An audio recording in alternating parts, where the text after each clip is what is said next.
ফিলিস্তিনকে স্বীকৃতি দিতে কানাডার সিদ্ধান্তের পর যুক্তরাষ্ট্রের পক্ষ থেকে বাণিজ্য যুদ্ধের হুমকি দেওয়া হয়েছে।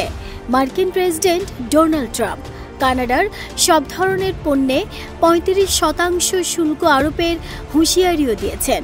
এ নিয়ে ট্রুথ সোশ্যালে ট্রাম্প লিখেন, বাহ, কানাডা এখন প্যালেস্টাইনের রাষ্ট্রীয় স্বীকৃতি ঘোষণা করেছে, যা যুক্তরাষ্ট্রের জন্য তাদের সঙ্গে বাণিজ্য চুক্তি করা খুব কঠিন করে তুলবে।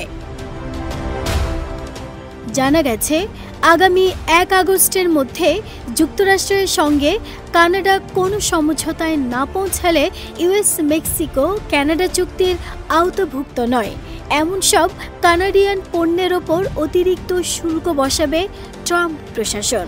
কানাডার প্রধানমন্ত্রী মার্ক কার্নি জানান, ওয়াশিংটনের সঙ্গে আলোচনা গঠনমূলক হলেও সময়সীমার মধ্যে চুক্তি নাও হতে পারে, তবে দুই দেশই চূড়ান্ত পর্যায়ে আলোচনায় রয়েছে। যদিও দীর্ঘদিন ধরে কানাডা যুক্তরাষ্ট্রের দ্বিতীয় বৃহত্তম বাণিজ্যিক অংশীদার এবং আমেরিকান পণ্যের সবচেয়ে বড় ক্রেতা।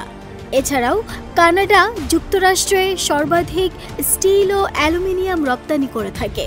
ফিলিস্তিনকে রাষ্ট্র হিসেবে স্বীকৃতি দেবার সিদ্ধান্ত নেবার পরেই এই দুই পণ্যের পাশাপাশি যানবাহন রপ্তানিতেও মার্কিন শুল্কের মুখে পড়েছে দেশটি।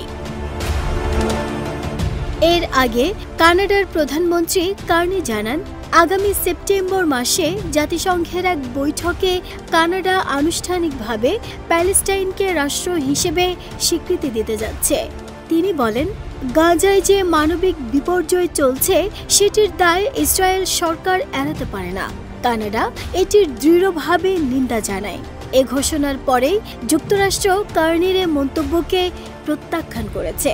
এমনকি দেশটির প্রেসিডেন্ট ডোনাল্ড ট্রাম্প কানাডার সব পণ্যের ওপর ৩৫% শুল্ক আরোপের হুমকি দিয়েছেন। নাহিদা স্মৃতি, দেশ রূপান্তর।